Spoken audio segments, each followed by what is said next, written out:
سید ولد آدم خیر الانام، اس پہ لاکھوں درود، اس پہ لاکھوں سلام۔ الحمدللہ رب العالمین، والصلاة والسلام على سیدنا محمد سید الاولین والآخرین۔ ادھر سے اس کو ڈھیلا کر دیا، اس کو ڈھیلا کر کے اوپر کر دو۔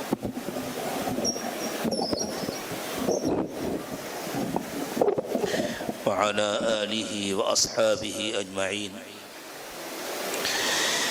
اما بعد فاعوذ باللہ من الشیطان الرجیم، بسم اللہ الرحمن الرحیم۔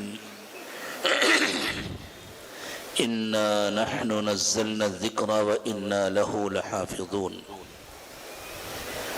سبحان ربک رب العزة عما یصفون، وسلام علی المرسلین، والحمد للہ رب العالمین۔ اللہم صل علی سیدنا محمد وعلی آل سیدنا محمد وبارک وسلم۔ دنیا کو اللہ تعالیٰ نے دارالاسباب بنایا ہے، یہاں فیصلے وہی نافذ ہوتے ہیں جو اللہ کی طرف سے ہوتے ہیں، لیکن اللہ تعالیٰ جو فیصلہ فرماتے ہیں اس کے ظاہری اسباب پیدا فرما دیتے ہیں۔ یہ مدارس، مکاتب، اساتذہ، طلباء، یہ سب اسباب کی شکلیں ہیں۔ اصل میں اللہ کا فیصلہ ہے کہ دین محفوظ رہے گا، اللہ کی کتاب محفوظ رہے گی۔ اللہ تعالیٰ نے اپنی کتاب کی حفاظت کا جو وعدہ فرمایا ہے، اس کی یہ معنی نہیں ہے کہ صرف قرآن کے الفاظ محفوظ رہیں گے، پورا دین محفوظ رہے گا، علم بھی محفوظ رہے گا، عمل بھی محفوظ رہے گا، عمل کرنے والے بھی محفوظ رہیں گے، پڑھنے والے بھی محفوظ رہیں گے، پڑھانے والے بھی محفوظ رہیں گے۔ آج تک اللہ کی کتاب کو اور اللہ کے دین کو مٹانے کی کیسی کیسی شکلیں ہوئی، اور اللہ تعالیٰ بھی خوب چھوڑ دیتے ہیں شیطان۔ بظاہر وقتی طور پر ان کو کامیابیاں بھی ملی، لیکن پھر اللہ نے بساط پلٹ کر دکھا دی کہ ہوگا وہی جو ہمارا فیصلہ ہے۔ جن ریاستوں میں روس کی حکومت تھی اور جہاں اللہ کا نام لینا جرم تھا، جہاں اللہ سے ڈرنے والے اپنے گھروں میں اپنے بچوں سے چھپ کر نمازیں پڑھتے تھے۔ چھوٹے بچے نے اگر باپ کو نماز پڑھتے دیکھ لیا اور پولیس والے آتے تھے، سادے لباس میں آتے تھے، چھوٹے چھوٹے بچوں کو ٹافی دے کر، بسکٹ دے کر، ان کو بہلا پھسلا کر ان سے پوچھتے تھے تمہارے ابا نماز پڑھتے ہیں؟ اب وہ بچہ ناسمجھ ہے، نادان ہے، اگر اس نے باپ کو نماز پڑھتے دیکھا ہے اور اس نے کہہ دیا کہ ہاں پڑھتے ہیں، بس اسی بنیاد پر باپ گرفتار کر لیا جائے، دوسری کسی شہادت کی ان کو ضرورت نہیں ہوتی۔ تو اس ماحول میں بھی بیچارے جو لوگ نماز پڑھتے تھے وہ اس کا انتظار کرتے تھے کہ بچے سو جائیں، اس کے بعد گھر میں کمرے میں چھپ کر دن بھر کی ساری نمازیں ادا کرتے۔ اس کا کوئی تصور ہی نہیں تھا کہ کوئی قرآن پڑھے گا، کوئی قرآن حفظ کرے گا۔ ظلم اور جبر کے 70 سالہ دور کے گزر جانے کے بعد جب اللہ کی توفیق سے وہ ریاستیں آزاد ہوئیں، جیسے فرعون آیا تھا حضرت موسیٰ کو اور ان کی پوری قوم کو مکمل ختم کرنے کے لیے، اور اسے پتہ نہیں تھا کہ مجھے کھینچ کر لایا جا رہا ہے میرے خاتمے کے لیے۔ اسی طرح وہ سرخ ریچھ اور آگے بڑھ کر اسلام کے نام و نشان کو مٹانے کے لیے اور روئے زمین پر اللہ کا نام لینے والی سب سے غیور قوم کو ختم کرنے کے لیے ایک ملک پر چڑھ کر آیا تھا، اور اسے معلوم نہیں تھا کہ ہمارے خاتمے کے لیے ہمیں یہاں لایا گیا۔ فرعون بحر قلزم میں ڈوبا تھا، روس خشکی میں ڈوبا، افغانستان کی پہاڑیوں میں ڈوبا، اور ایسا ڈوبا کہ اس کا پورا وجود بکھر گیا۔ جن ریاستوں پر اس نے ظلماً قبضہ کیا ہوا تھا، ان پر قبضہ باقی رکھنا اس کے لیے ناممکن ہو گیا۔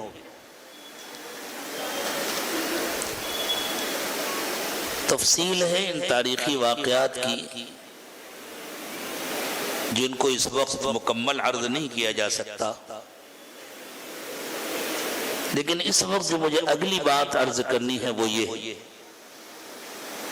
کہ 70 سالہ ظلم اور جبر کے اس دور کے گزرنے کے بعد 70 سال میں تو کئی نسلیں آ جاتی ہیں۔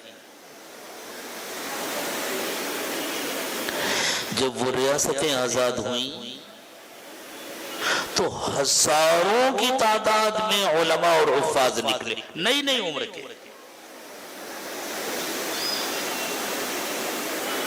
پڑوس کے ملک کے ایک انجینئر صاحب ان آزاد ہونے والی ریاستوں میں سے کسی ایک ریاست کے حکمرانوں نے اپنے یہاں تعمیر و ترقی کے سلسلے میں بلایا۔ انجینئر صاحب کو وہاں گئے، اس وقت تک مسجدیں نہیں کھلی تھی، مسجدوں میں نمازیں نہیں شروع ہوئیں، لیکن اقتدار بدل گیا تھا۔ تو وہ انجینئر صاحب نیک و متقی آدمی تھے، حکومت کی دعوت پر گئے تھے، ہوٹل میں ٹھہرے ہوئے تھے، وہیں ہوٹل کے اپنے کمرے میں نمازیں پڑھتے تھے۔ جب جمعے کا دن آیا تو انہوں نے کہا بھائی میں جمعے کی نماز تو مسجد میں پڑھوں گا، مجھے معلوم ہے کہ جمعے کی جماعت نہیں ہوگی، ابھی یہاں نمازیں نہیں شروع ہوئیں، لیکن میں جمعے کی نماز چاہے اکیلے پڑھوں، ظہر پڑھوں، لیکن پڑھوں گا مسجد میں۔ ان کے ہوٹل کے قریب ایک مسجد تھی، وہاں گئے، جس کے پاس چابی تھی اس سے کہا مسجد کھولو، میں مسجد میں نماز پڑھوں گا، اذان دوں گا، نماز پڑھوں گا۔ انہوں نے کہا بھائی ابھی اجازت نہیں ہے حکومت کی طرف سے، آپ گرفتار ہو جائیں گے۔ انہوں نے کہا کوئی بات نہیں، حکومت کو گرفتار کرنا ہے مجھے گرفتار کرے، میرے ملک واپس کرتے، میں درخواست دے کے تھوڑی آیا، انہوں نے بلایا ہے مجھے۔ گئے، اذان دی۔ 70 سال کے بعد پہلی مرتبہ وہاں اذان کی آواز گونجی۔ قریب کے گھروں میں مسلمانوں کی آبادی، عورتیں باہر نکل آئیں، مرد آ گئے، جھاگ جھاگ کے دیکھنے لگے یہ کون آدمی ہے، کوئی غیر ملکی مہمان ہے۔ انہوں نے اطمینان سے اذان دی۔ مسافر تھے، 2 رکعت ظہر کی قصر نماز پڑھی۔ نماز پڑھ کے جب نکلے اپنے ہوٹل جانے کے لیے تو ان علاقوں کے لوگ بڑے مہمان نواز ہوتے، میرا جانا ہوا ہے ان علاقوں میں، میں نے دیکھا ہے وہاں کے لوگوں۔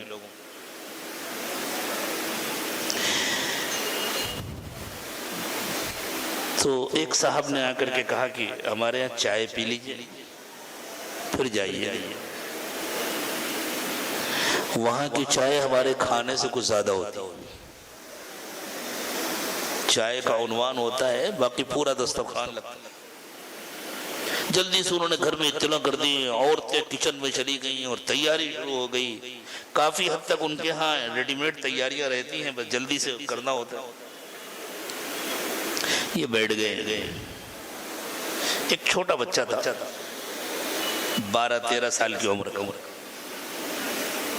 انہوں نے اس کو بلایا، اس سے پوچھا تم کو قرآن پڑھنا آتا ہے؟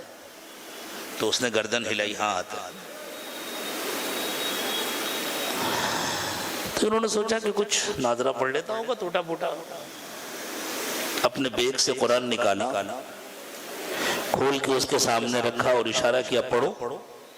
اب وہ کبھی قرآن کو دیکھ رہا ہے، کبھی ان کو دیکھ رہا ہے۔ پھر اس سے پوچھا تمہیں قرآن پڑھنا آتا ہے؟ اس نے کہا آتا ہے۔ تو انہیں خیال آیا کہ ہو سکتا ہے جیسے ہمارے یہاں ہوتا ہے نا، 30واں پارہ 29واں پارہ پڑھایا جاتا ہے، ادھر سے پڑھا ہوگا۔ ادھر کھولا، پھر وہ دیکھ رہا ہے، پھر پہلا پارہ کھولا، پھر وہ حیرت سے دیکھ رہا ہے۔ تو انہوں نے پھر جھنجلا کے پوچھا تمہیں قرآن پڑھنا آتا ہے؟ اس نے کہا آتا ہے۔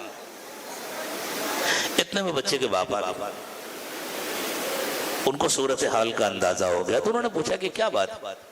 کہ بھئی آپ کے بچے سے ہم پوچھ رہے ہیں تمہیں قرآن پڑھنا آتا ہے؟ تو وہ کہتا ہے آتا ہے۔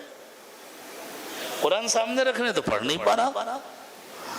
تو انہوں نے کہا ہمارے بچے نے زندگی میں کبھی قرآن دیکھا ہی نہیں ہے، تو وہ دیکھ کے کیسے پڑھے؟ کہا پھر یہ کیوں کہہ رہا ہے قرآن پڑھنا آتا ہے؟ کہا اس سے سوال نہیں پوچھئے، یہ حافظ قرآن ہے۔ زندگی میں کبھی قرآن نہیں دیکھا اور بچہ حافظ قرآن ہے، وہ کہتے ہیں جب ہم نے پوچھا تو اس نے فر پڑھنا شروع کر دیا۔ جس طرح نابینا بچوں کو حفظ کرایا جاتا ہے، وہاں اس طرح ان لوگوں نے اپنے بچوں کو حفظ کرایا۔ عجیب عجیب طریقے تھے الگ الگ۔ تو اللہ نے دکھا دیا، چاہے جیسے حالات آ جائیں، ہم نے اپنی کتاب کی حفاظت کا وعدہ کیا ہے، ہم کر کے دکھائیں۔ اس وقت کی صورتحال یہ ہے پوری دنیا میں الحمدللہ ایک بڑی تبدیلی آ رہی اور بہت بڑے پیمانے پر چھٹنی ہو رہی۔ امت کا ایک بڑا طبقہ دین بیزاری میں حد سے بڑھ رہا ہے۔ نوجوان لڑکے بھی اور لڑکیاں بھی جو کھلم کھلا مرتد ہو رہے ہیں، اور ایک بہت بڑا طبقہ الحمدللہ پہلے کے مقابلے میں زیادہ دلچسپی کے ساتھ اور زیادہ یکسوئی کے ساتھ دین کو مضبوط پکڑ رہا ہے، تعلیم کے عصری تعلیم کے ساتھ، دنیا کی ترقی کے ساتھ، اور بڑی امیدیں پیدا ہو رہی۔ ایسا لگ رہا ہے کہ اب انشاءاللہ امت کے زوال کا وقت ختم ہو رہا ہے، ایک نئی جان آ رہی ہے،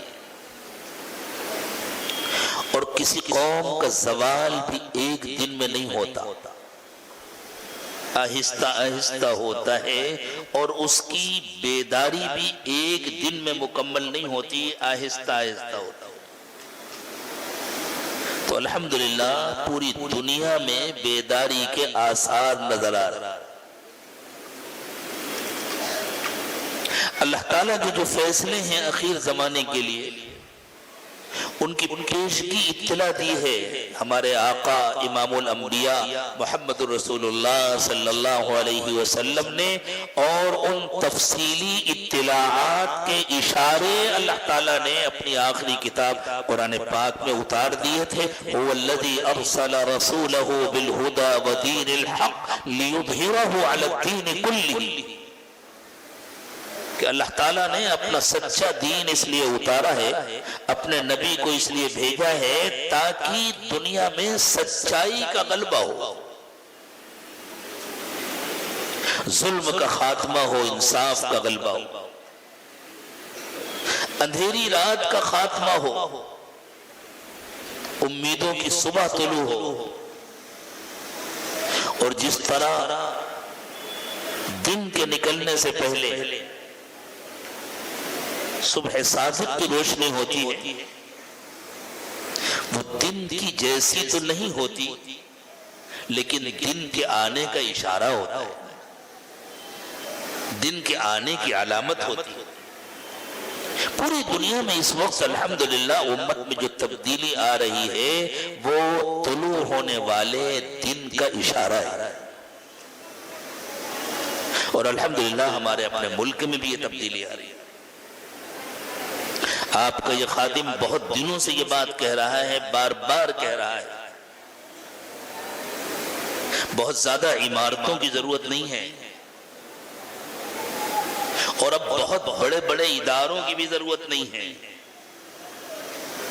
بنیادی مدارس کی ضرورت ہے، مکاتب کی ضرورت ہے، خاص طور سے عصری تعلیم حاصل کرنے والے طلبہ کے لیے مکمل دینی تعلیم کے انتظام کی ضرورت ہے، اور الحمدللہ یہاں بھی اس کا انتظام ہے، اور پورے ملک میں اللہ تعالیٰ اس کا رجحان پیدا کر رہے ہیں،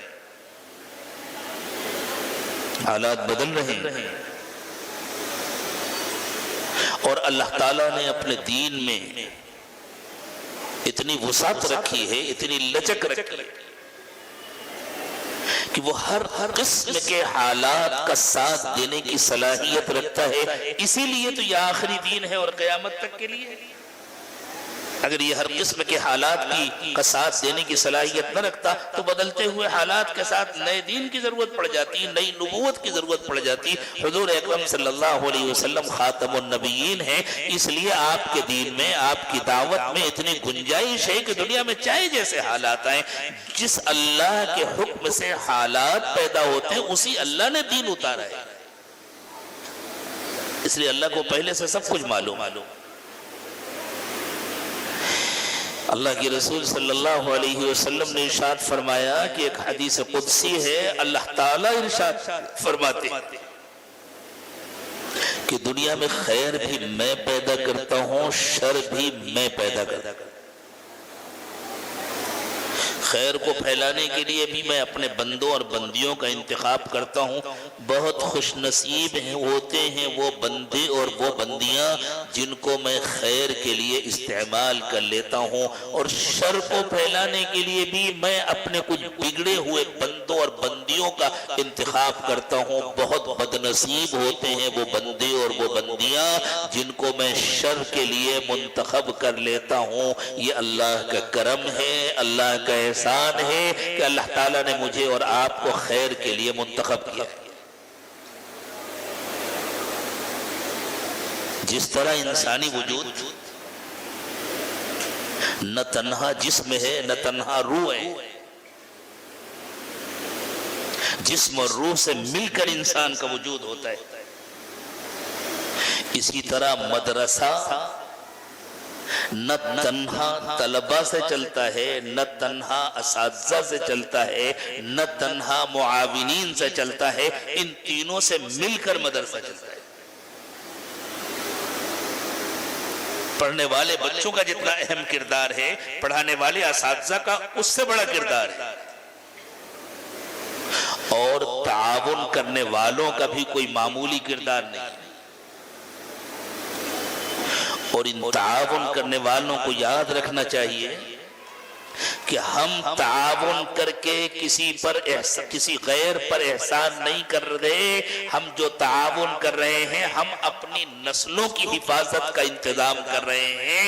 یہ احسان ہے اساتذہ کا اور ذمہ داروں کا کہ وہ ہمارے تعاون کا صحیح استعمال کر کے ہماری نسلوں کو کام کا بنا رہے ہیں۔ مدرسہ اس کارخانے کو کہتے ہیں جہاں پتھروں کو ہیرا بنایا جائے، جہاں جانوروں کو انسان بنایا جاتا ہے۔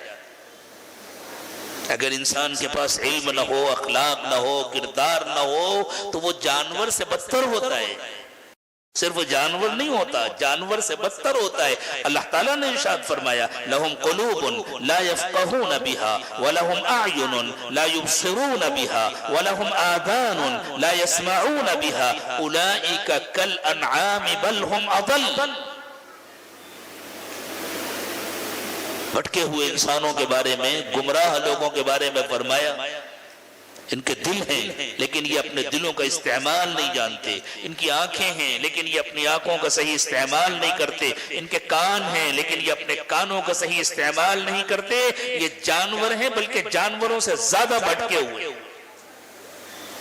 مدرسہ اس مرکز کا نام ہے، مدرسہ اس تربیت گاہ کا نام ہے جہاں وہ بچے جو حقیقت میں جانوروں کا بھی مقابلہ نہیں کر سکتے تھے، ان کو اعلیٰ ترین انسان بنایا جاتا ہے، ان کو مہذب انسان بنایا جاتا ہے، ان کو معاشرے کا کامیاب فرد بنایا جاتا ہے، ان کو ملک کا اچھا شہری بنایا جاتا ہے۔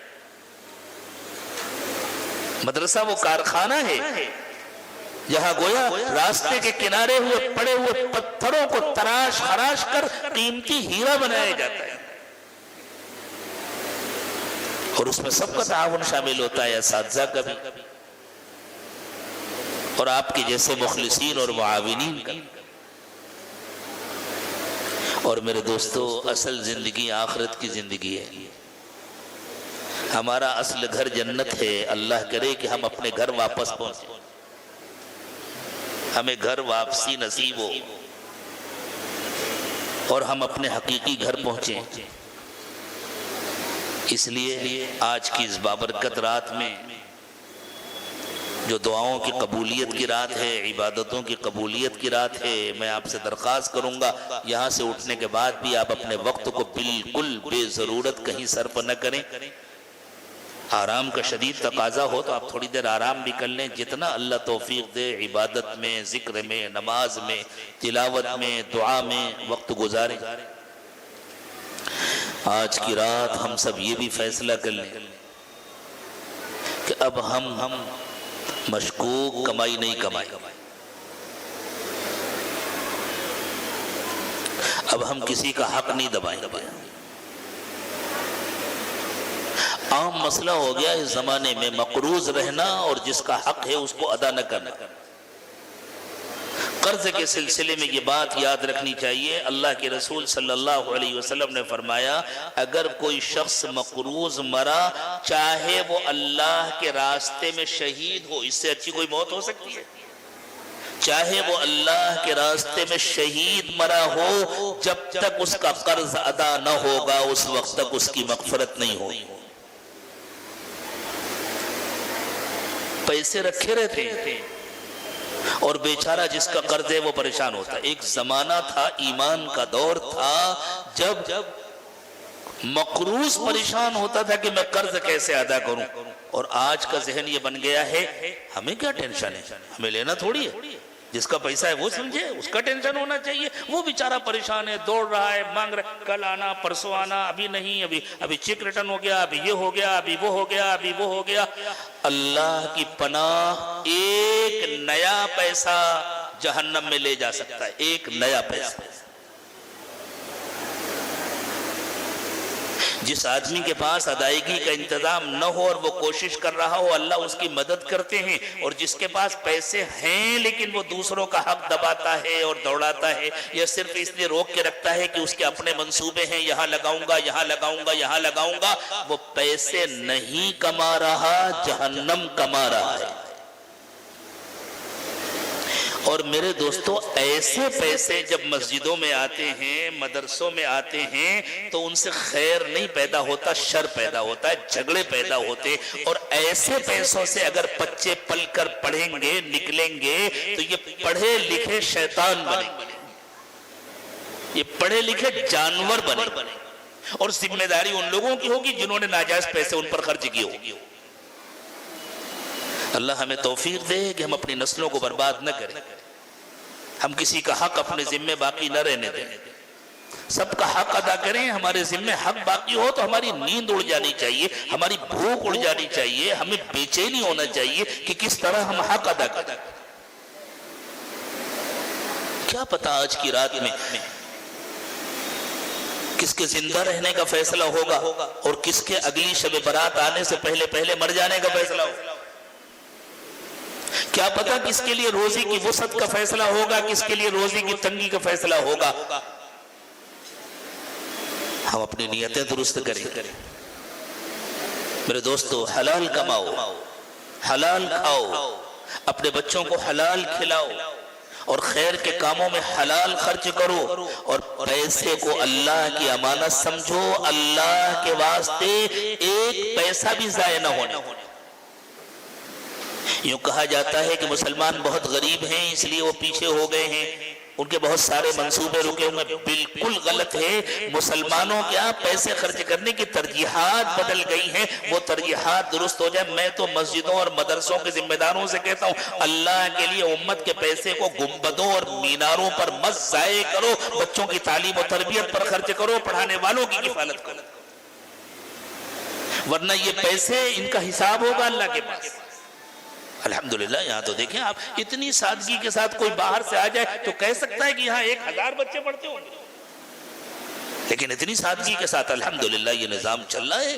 اللہ تعالیٰ اس کو اور مضبوط کرے، اللہ تعالیٰ اس کو اور ثمرآور بنائے، اور اللہ معاونین کو اپنے شایان نشان اجر عطا فرمائے، اور زیادہ بڑھ چڑھ کر تعاون کرنے کی توفیق عطا فرمائے۔ آج یہ تھوڑے سے بچے ہمیں نظر آ رہے ہیں، اللہ کرے کہ ایسے 10 گنا زیادہ بچے ہوں، ہر گھر کا ہر بچہ، ہر گھر کا ہر بچہ جس طرح وہ اسکول کی تعلیم حاصل کرے، جس طرح وہ اعلیٰ تعلیم حاصل کرے، اسی طرح وہ دینی تعلیم حاصل کرے۔ ہر بچے کی ضرورت ہے دینی تعلیم، ہر بچی کی ضرورت ہے دینی تعلیم، ہر فرد کی ضرورت ہے دینی تعلیم، حتیٰ کہ بڑوں کی بھی ضرورت ہے۔ جن بڑوں کو اپنے بچپن میں پڑھنے کا موقع نہیں ملا، انہیں بھی آ کر درخواست کرنی چاہیے، اور وہ آئیں گے تو انشاءاللہ ان کے لیے انتظام کیا جائے گا۔ وہ آ کر کے تو دیکھیں، انشاءاللہ انتظام کیا جائے گا ان کے۔ ہر ایک کی ضرورت ہے کہ وہ دین کا علم حاصل کرے، قرآن پاک کو صحیح سیکھے، آخرت کو سمجھے، اور اس کے ساتھ ساتھ ہر ایک کی یہ بھی ضرورت ہے کہ وہ اللہ کی یاد سیکھے، اللہ کا ذکر سیکھے، وہ اپنے آپ کو پاک و صاف کرنے کی فکر کرے، وہ اپنے تزکیے کی فکر کرے، اللہ کی یاد اتنی چھا جائے، اللہ کی یاد اتنی غالب ہو جائے، اللہ میرے ساتھ ہیں، اللہ مجھے دیکھ رہے ہیں، اس کا اتنا استحضار ہو جائے کہ تنہائیوں میں چھپ کر بھی گناہ کرنے کی ہمت نہ ہو، اور کسی کا حق دبانے کے خیال سے انسان کو الجھن ہونے لگے کہ میں اللہ کے پاس جا کر کیا جواب دوں گا۔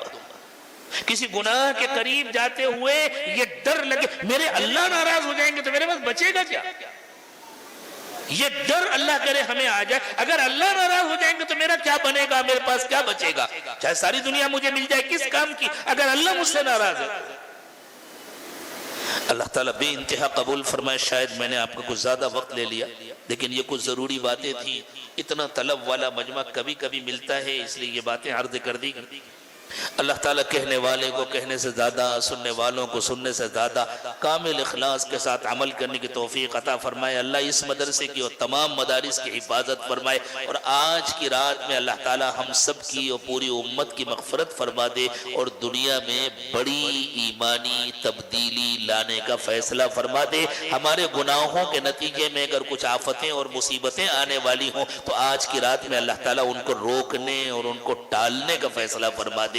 وآخر دعوانا ان الحمدللہ رب العالمین۔ ایک آدھ اعلانہ سماعت فرما لیں۔ ہمارے محلے کا ایک گروپ ہے، انہوں نے جو ہے مجھ کو کافی پہلے اعلان دیا تھا کرنے کو، لیکن میں کر نہیں سکا معذرت کے ساتھ۔ یہ گروپ پوری ذمہ داری کے ساتھ مسجد کی تعمیرات میں حصہ لیتا رہتا ہے۔ گریٹ بوائز گروپ، اس گروپ کی جانب سے اساتذہ اور بچوں کو 5000 روپے کا انعام اور اعزاز دیا گیا، جو سارے بچوں، حافظ جو بچے ہوئے اور حفظ کے جو اساتذہ ہیں ان کے درمیان تقسیم ہوگا۔ اور دوسرا اعلان ہے، یہ کتاب ہے مقام دروش شریف، جب شکیل بھائی لے کر آئے ہیں، بیان ختم ہوگا، دعا ختم ہوگی، پیچھے شکیل بھائی بیٹھیں گے، دعا کے بعد ساتھی وہاں سے لے کر جائیں۔ آئندہ آنے والی 16 تاریخ بروز جمعرات الجامعۃ الاسلامیہ سراج العلوم کا سالانہ جلسہ دستار بندی ہے، اس کے ادارے کے ناظم اعلیٰ مفتی علی احمد صاحب تشریف فرما ہے، ان کے حکم سے یہ اعلان کیا جا رہا ہے۔ 16 تاریخ بروز جمعرات کو مدرسہ سراج العلوم کا جیسا ہر سال جلسہ ہوتا ہے عظیم الشان، انشاءاللہ بعد نماز مغرب اجلاس ہوگا، تمام لوگوں سے شرکت کی درخواست۔ بس درست۔ دعا فرما لیں. سبحان ربی العلی العلی الوہاب. اللہم صلی علی سیدنا محمد وعلی آل سیدنا محمد وبارک وسلم. ربنا ظلمنا انفسنا وإن لم تغفر لنا وترحمنا لنکونن من الخاسرین. اے اللہ یہ رحمتوں اور برکتوں والی رات ہے. اللہ ہمارے لیے خیر کے، رحمت کے، برکت کے فیصلے فرما دیجئے. اللہ ہم سر سے پیر تک گناہوں میں ڈوبے ہوئے ہیں، اقراری مجرم ہیں. اللہ آپ کے نبی صلی اللہ علیہ وسلم نے ارشاد فرمایا کہ آج کی رات میں اللہ تعالیٰ کی اتنی رحمت برستی ہے کہ بنو کلب کی بکریوں کے بالوں کی جتنی تعداد تھی اس سے زیادہ لوگوں کی اللہ تعالیٰ مغفرت فرماتے ہیں. اللہ ہماری بھی مغفرت فرما دیجئے، ہمارے گھر والوں کی بھی مغفرت فرما دیجئے، ہمارے تمام متعلقین کی مغفرت فرما دیجئے. اللہ گناہوں سے بچا دیجئے، اللہ گناہوں کی زندگی سے پاک کر دیجئے. اللہ ہماری زندگی کو گناہوں کی گندگی سے پاک کر دیجئے. اللہ بچی ہوئی زندگی کو پچھلی زندگی کا کفارہ بنا دیجئے، آنے والے وقت کو پچھلے وقت سے بہتر بنا دیجئے. اللہ بری زندگی، بری موت، برے انجام سے حفاظت فرمائیے. اچھی زندگی، اچھی موت، اچھا انجام نصیب فرمائیے. اللہ حلال و پاکیزہ روزی عطا فرمائیے، حرام اور مشتبہ سے حفاظت فرمائیے. اللہ حلال کمانے کی توفیق عطا فرمائیے، صحیح جگہ پر خرچ کرنے کی توفیق عطا فرمائیے. اللہ حرام کمائی سے حفاظت فرمائیے.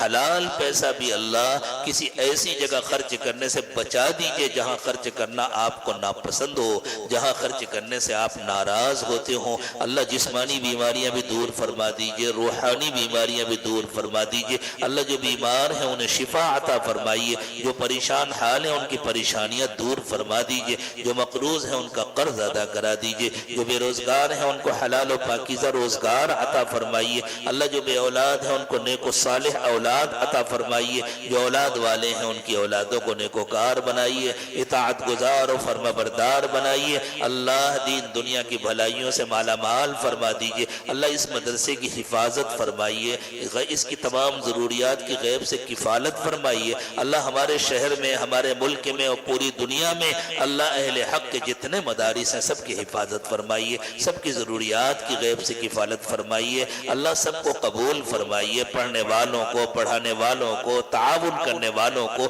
محبت کرنے والوں کو اللہ سب کو قبول فرمائیے. اللہ آنے والے فتنوں سے حفاظت فرمائیے. اللہ اگر ہماری بدعمالیوں کی وجہ سے آپ نے کسی آزمائش کا فیصلہ کر لیا ہو، آپ نے اللہ کسی عذاب کا فیصلہ کر لیا ہو، اور حالات یہ بتلا رہے ہیں کہ ہماری بدعمالیاں حد سے بڑھ گئی ہیں اور شاید آپ نے ہمارے لیے کسی بڑے عذاب کا فیصلہ کر لیا، اللہ اپنے کرم سے اپنے فیصلے کو بدل دیجئے. اللہ آپ سے کوئی پوچھنے والا نہیں ہے، آپ سے کوئی باز پرس کرنے والا نہیں ہے. اللہ آپ جو چاہیں وہ کر سکتے ہیں. اللہ اپنا فیصلہ بدل دیجئے. اللہ پوری امت کی حفاظت فرمائیے، اللہ پوری امت کی حفاظت فرمائیے. اللہ ہم امتحان اور آزمائش کے قابل نہیں ہیں، اللہ امتحان سے بچا دیجئے، آزمائش سے بچا دیجئے، اور اللہ ہمارا رخ بدل دیجئے.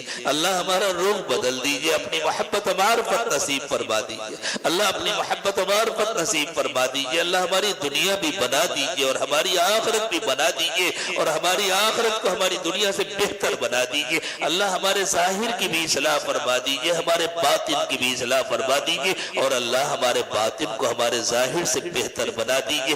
اللہ اٹھنے سے پہلے ہم سب کی مغفرت فرما دیجئے، ہم سب سے راضی ہو جائیے. اللہ ان اٹھے ہوئے ہاتھوں کی لاج رکھ لیجئے. اللہ آپ نے اپنے گھر میں آنے کی توفیق عطا فرمائی. اب دوبارہ ہمیں نفس و شیطان کے حوالے نہ فرمائیے. اللہ ہمارے بچوں کی، ہماری نسلوں کی حفاظت فرمائیے. اللہ قیامت تک ہماری نسلوں میں کبھی کسی کو ایمان سے محروم نہ فرمائیے، کسی کو جہنمی نہ بنائیے. اللہ سب کو ایمان پر استقامت نصیب فرمائیے. اللہ ہمیں ہدایت عطا فرمائیے، ہدایت پر استقامت عطا فرمائیے. ہمیں دوسروں کی ہدایت کا ذریعہ بنا دیجئے. اللہ دنیا میں جہاں کہیں کسی کو ہدایت ملے اس میں ہمیں حصہ نصیب فرما دیجئے. اللہ پوری دنیا میں ظلم کا خاتمہ فرما دیجئے، خاص طور سے ہمارے ملک میں اللہ ظلم کا خاتمہ فرما دیجئے. اللہ ظلم کی اندھیری رات کو ختم کر دیجئے، انصاف کا سورج طلوع فرما دیجئے. اللہ جو مظلوم بے قصور جیلوں میں بند ہیں، مقدمات میں محفوظ ہیں، محض اپنے فضل و کرم سے عزت کے ساتھ ان کی رہائی کا فیصلہ فرما دیجئے.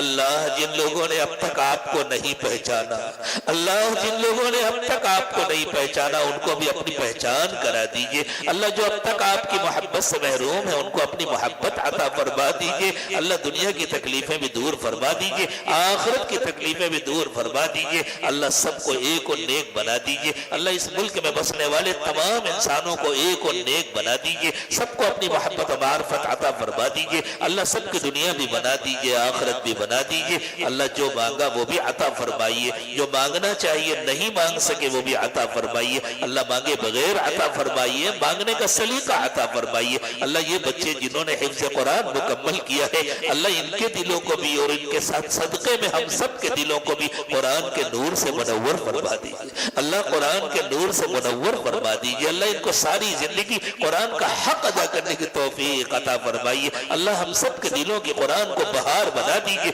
اللہ ہم میں سے ہر ایک کو ایسا بنا دیجئے کہ قیامت کے دن آپ ارشاد فرمائیں کہ پڑھنا شروع کرو اور جنت کی سیڑھیوں پر چڑھنا شروع کرو، جہاں تمہاری تلاوت مکمل ہوگی وہیں تمہارا مقام ہوگا، اللہ یہ انعام ان کو ہم کو سب کو عطا فرما دیجئے، اللہ ان کے اساتذہ کی محنتوں کو قبول فرمائیے، تعاون کرنے والوں کے تعاون کو قبول فرمائیے، اللہ اب جو خیر کی شکلیں نظر آنے لگی ہیں اور امت میں جو بیداری کی شکلیں نظر آ رہی ہیں اللہ اسے روک نہ دیجئے، شیطان کو ناکام کر دیجئے، دجالی فتنوں سے بچا دیجئے، اللہ کامل بیداری پیدا فرما دیجئے، اللہ کامل بیداری پیدا فرما دیجئے، اللہ وہ عظیم تبدیلی جس کی اطلاع دی آپ کے نبی صلی اللہ علیہ وسلم نے، ارشاد فرمایا کہ وہ دنیا ظلم و ستم سے خالی ہو کر عدل و انصاف سے بھر جائے گی، اللہ ہماری گنہگار آنکھوں کو وہ دن دکھا دیجئے، اللہ ہماری گنہگار آنکھوں کو وہ رنگ دکھا دیجئے، اللہ دنیا کو انصاف سے بھر دیجئے، ظلم کا خاتمہ فرما دیجئے،